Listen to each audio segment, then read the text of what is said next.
Shalom Bapak Ibu Saudara-saudara. Saya percaya pagi ini saudara-saudara dalam kondisi sehat, dalam pemeliharaan Tuhan kita yang luar biasa. Bapak Ibu Saudara, pagi hari ini kita akan bersama-sama mendengar firman Tuhan.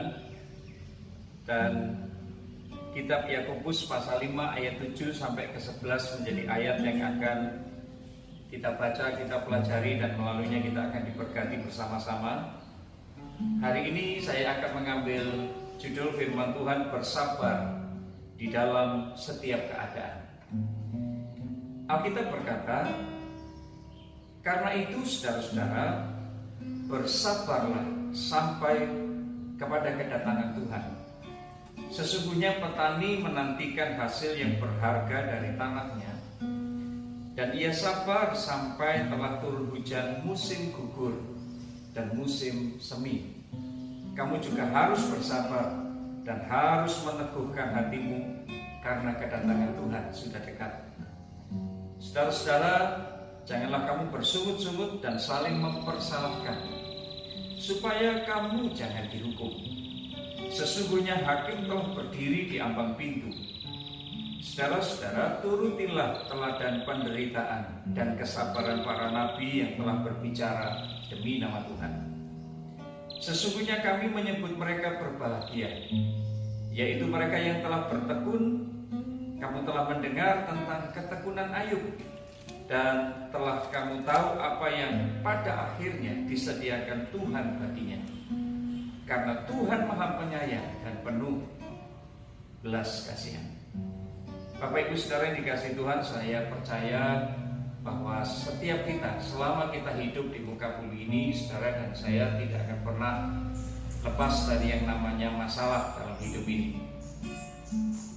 Pasti ini bukanlah keadaan yang saudara dan saya harapkan. Pasti bukan keadaan yang menyenangkan bagi kita. Tetapi Alkitab mengajarkan kepada saudara dan saya untuk kita belajar untuk bersabar ketika menghadapi masalah yang mau tidak mau, suka tidak suka, siap tidak siap, saudara dan saya akan hadapi. Dan hari ini Bapak Ibu Saudara-saudara, saya akan mengajak semua kita untuk belajar bagaimana caranya kita tetap dapat bersabar dalam menghadapi keadaan-keadaan yang sulit, yang mau tidak mau harus kita alami. Saudara-saudara, seperti yang firman Allah tadi katakan, bersabarlah.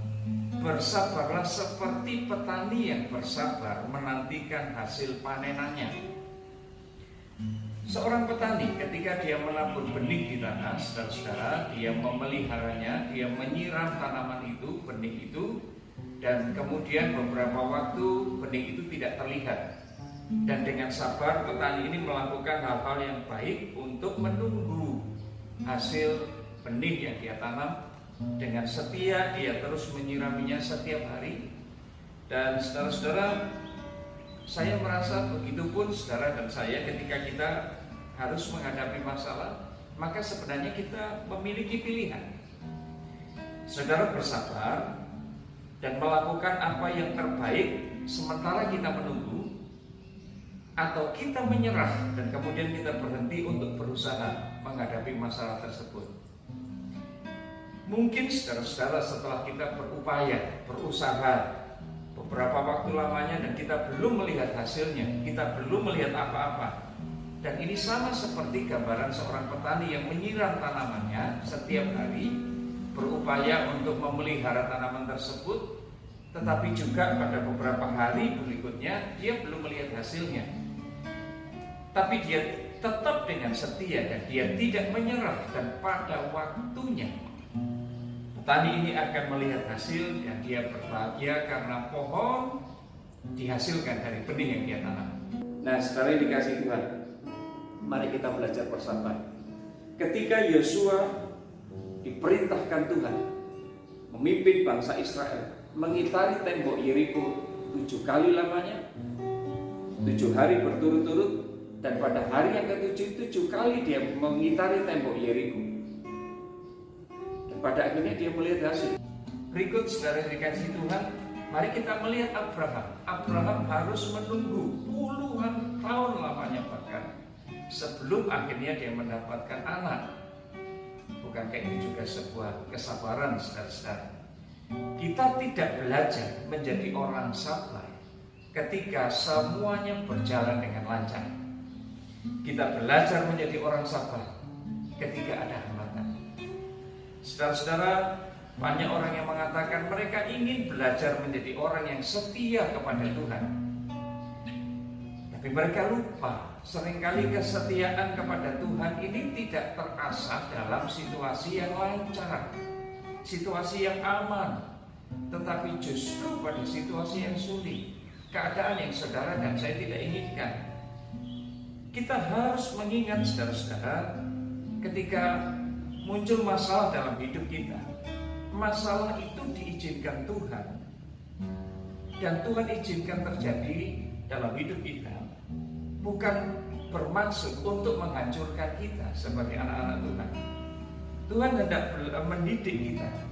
Saudara dan saya, mari ingat firman Tuhan, bagaimana seorang Nabi Yunus di dalam perut ikan 3 hari lamanya, 3 malam lamanya. Kita melihat bagaimana perjuangan seorang Yunus. Tentu perut ikan bukan tempat yang ideal untuk seseorang bisa tumbuh dan berkembang. Dan saudara-saudara, tetapi justru di tempat yang seperti itu, di dalam perut ikan itu, Yunus belajar menggunakan waktunya untuk bersendirian dengan Tuhan. Yunus belajar untuk berdoa kembali kepada Tuhan. Yunus belajar mulai memuji Tuhan. Dan saudara-saudara yang dikasihi Tuhan, kemudian kita melihat apa yang terjadi dengan hidup Yunus berikutnya. Yunus mengalami pemulihan dari Tuhan. Nah, Bapak Ibu yang dikasihi Tuhan, sebenarnya ketika saudara dan saya menghadapi masalah dan menunggu pertolongan Tuhan, ada 2 pilihan pula yang saudara dan saya bisa lakukan. Yang pertama, Bapak Ibu saudara, kita tetap bertekun dalam doa-doa kita bersendirian dengan Tuhan, kita mencari wajah Tuhan, kita memilih untuk terus mencari perkenanan Tuhan, tinggal dalam kesetiaan, dalam iman dan pengharapanmu kepada Tuhan. Atau sebaliknya, saudara-saudara ingat, firman Tuhan katakan setiap jerih lelah kita di dalam Tuhan, pengabdian hidupmu di dalam Tuhan, imanmu di dalam Tuhan, tidak akan pernah dibiarkan dengan sia-sia, dan itu janji Tuhan.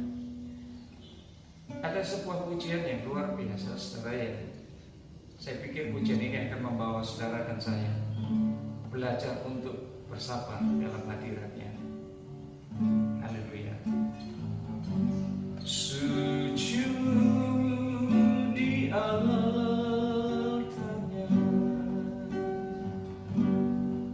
ku bawa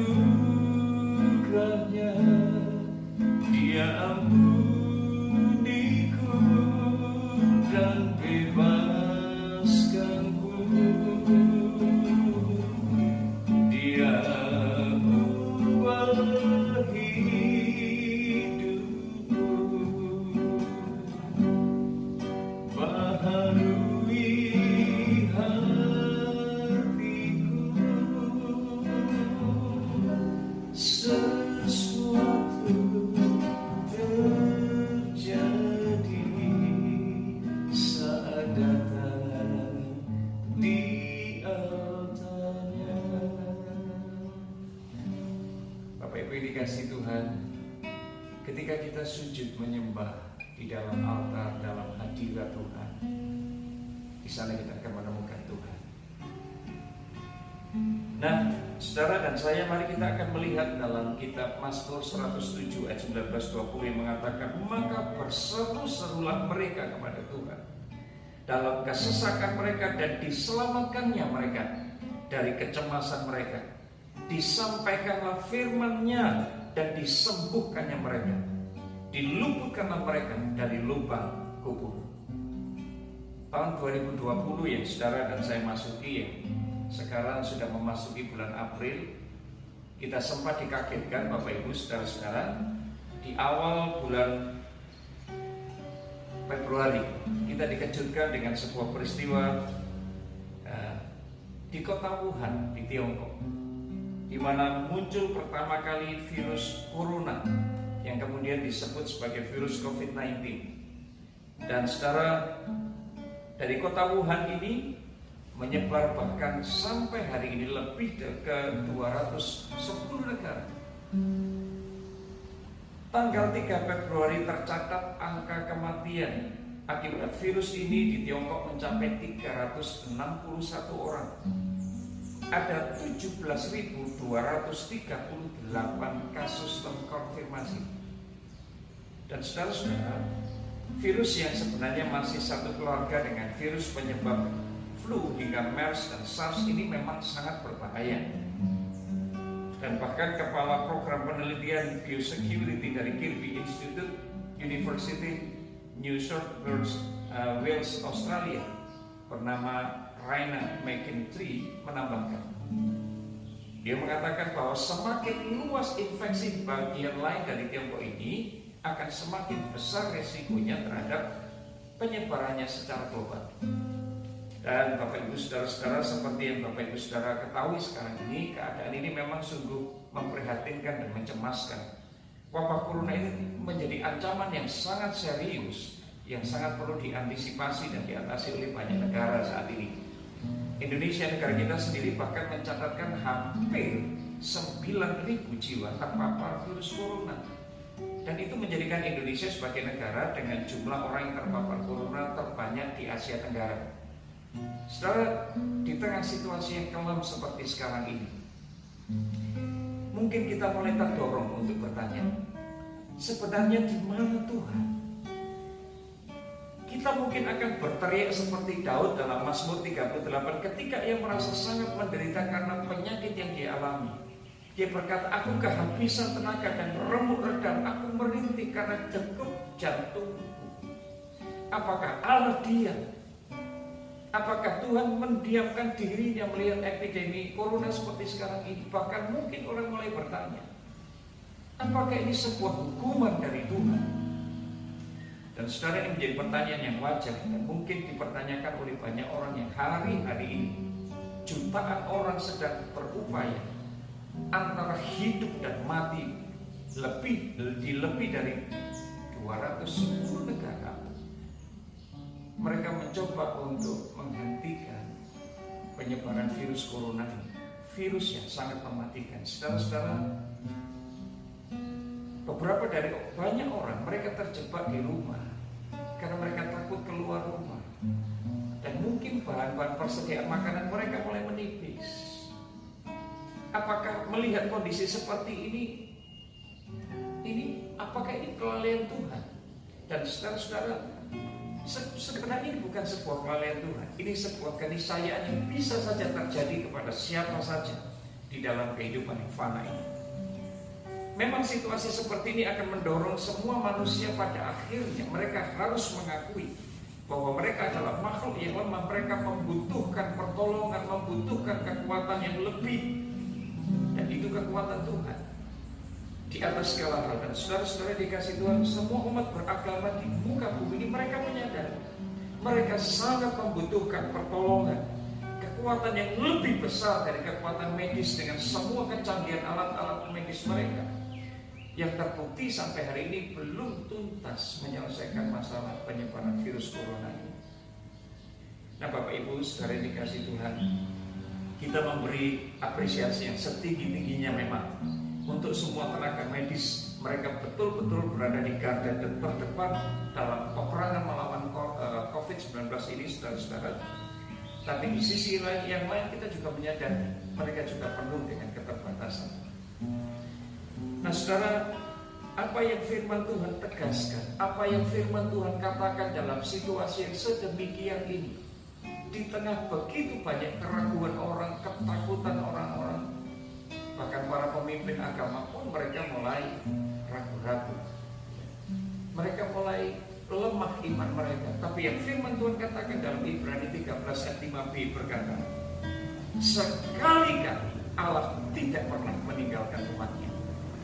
Nah, Bapak Ibu dikasih Tuhan, ingat Tuhan masih mengendalikan segala sesuatu. Tidak ada satupun kejadian yang terjadi di muka bumi ini di luar kendali Tuhan. Bahkan Tuhan berkata, satu helai rambut pun dari atas kepala kita tidak akan jatuh ke muka bumi ini tanpa sepengetahuan Tuhan. Sebegitu hebatnya Allah kita. Jadi saudara harus tahu bahwa jika Tuhan mengizinkan segala sesuatu ini terjadi, maka sebenarnya itu bukan di luar kendali Tuhan. Saudara pasti ada maksud baik Tuhan di dalamnya. Dan kendali virus corona ini berskala global, saudara-saudara, tapi bukan berarti kita tidak bisa berbuat apa-apa. Para ilmuwan mereka berupaya untuk mengembangkan vaksin, menciptakan antivirus corona ini, dan mereka masih sedang berupaya. Mungkin kita juga tidak punya cukup sumber daya untuk menolong banyak orang yang terdampak langsung dengan corona ini. Tapi yang saya ingin saudara dan saya tahu, kita memiliki akses, satu-satunya akses untuk datang kepada Tuhan dan menaikkan doa-doa syafaat kita kepadanya. Dan bukankah ini sesuatu yang luar biasa? Firman Tuhan katakan, saudara-saudara, doa orang yang benar, bila dengan yakin didoakan, sangat besar kuasanya. Masih sanggupkah kita mempercayai firman Tuhan ini? Walaupun di tengah situasi yang sesulit ini, saudara-saudara, mari kita doakan. Mari kita doakan para korban yang terdampak langsung dengan virus corona ini. Mereka yang sakit, kita doakan supaya mereka mendapat anugerah Tuhan. Mereka disembuhkan. Mereka yang dikarantina, mereka mendapatkan suplai bahan makanan yang cukup. Mari kita akan mendoakan tenaga para medis. Tenaga medis yang mereka berupaya untuk mengobati para korban ini. Mereka langsung bertatap muka dengan para korban corona ini. Dan supaya mereka diberkati dengan kesehatan, tidak ikut terpapar virus corona ini. Mari kita mendoakan agar para peneliti mereka segera bisa menciptakan virus anti corona. Mari kita mendoakan para pemangku kebijakan di negeri kita ini, agar melalui kebijakan yang mereka ambil, ada banyak masyarakat yang terlindungi dan terjamin keamanannya. Saudara-saudara yang dikasihi Tuhan, saya berdoa, mari kita juga menahan diri supaya tidak menyebarkan berita-berita yang bohong tentang hal-hal yang belum bisa dikonfirmasi kebenarannya. Mari kita berusaha untuk menolong supaya semua kondisi kita menjadi lebih baik. Dan di akhir khotbah ini, Bapak Ibu Saudara yang dikasihi Tuhan, saya ingin mengajak Bapak Ibu Saudara-saudara, mari kita terus berpengharapan di dalam Tuhan. Mari kita terus berpengharapan di dalam Tuhan. Kadang-kadang Bapak Ibu Saudara-saudara, kita memang harus berdiam diri agar kita bisa bergerak ke tempat yang Tuhan inginkan. Tuhan inginkan saudara dan saya melangkah dengan iman, meskipun akal sehat kita tidak menyetujuinya. Karena iman tidak selalu berarti bahwa Tuhan mengubah segala sesuatu, tapi kadang Tuhan harus mengubah hidup saudara dan saya. Saudara, kadang Tuhan mengizinkan kita harus berada di titik-titik terendah dalam hidup kita untuk mengajarkan sebuah pelajaran yang tidak bisa kita pelajari dengan cara yang lain. Mari tetap bersyukur kepada Tuhan, mari tetap bersemangat dan bersukacita di dalam Tuhan, sebab jerih lelahmu di dalam Tuhan tidak akan pernah sia-sia. Biarkan hidup saudara dan saya terus mendekat kepada Tuhan justru di saat-saat seperti ini, dan percayalah segala sesuatu masih dalam kontrol dan kendali Tuhan. Tuhan punya maksud baik untuk saudara dan saya. Tuhan memberkati saudara dan saya. Mari kita akan berdoa. Mari angkat tangan saudara. Bapa, di dalam nama Yesus, pagi ini hamba berdoa, kiranya Tuhan menaruh iman dan pengharapan yang semakin kuat kepada Tuhan. Justru di saat-saat seperti ini, kami belajar untuk mempercayakan hidup kami, mempercayai maksud baik Tuhan di balik semua hal yang Tuhan izinkan. Masalah-masalah yang sedang terjadi, baik masalah pribadi kami, masalah yang sedang dihadapi bangsa kami. Kami tahu Tuhan, kami membutuhkan kekuatan yang lebih besar dari sekedar kekuatan medis, dari semua bentuk upaya-upaya pemerintah yang sedang dikerjakan untuk berusaha untuk memutus penyebaran virus corona ini. Itu sebabnya kami membutuhkan kuasa Tuhan dalam hidup kami. Dan kami percaya hikmat Tuhan menyertai para pemimpin bangsa ini. Kami percaya ada saat dan waktunya kami akan dibebaskan dari semua bentuk ancaman virus corona ini. Dan kami akan melihat kemenangan yang Tuhan berikan atas setiap kami. Doa orang-orang benar sebagai doa-doa kami yang kami naikkan kepada Tuhan sangat besar kuasanya. Tuhan, kami terima anugerah-Mu pagi ini. Kami bersyukur kepadamu. Tuhan Yesus, biarkan Kau memberkati seluruh umat-Mu. Nah Bapak, Ibu, Saudara, siapapun engkau yang melihat, siapapun engkau yang mendengar khotbah ini, mari terimalah berkat Tuhan hari ini. Angkat kedua tangan kanan, kedua tangan, dan terimalah anugerah kasih karunia dari Allah Bapa, kasih sayang di dalam Tuhan kita Yesus Kristus. Allah Roh Kudus kiranya memberkati saudara, menyertai saudara dimanapun saudara berada. Berjalan dengan iman dan bukan dengan pikiranmu sendiri. Andalkan Tuhan dan bukan mengandalkan pikiranmu sendiri. Karena ada maksud baik Tuhan di balik semua hal yang sedang kau alami. Terima anugerah Tuhan hari ini sampai selama-lamanya di dalam nama Yesus. Amin. Tuhan memberkati.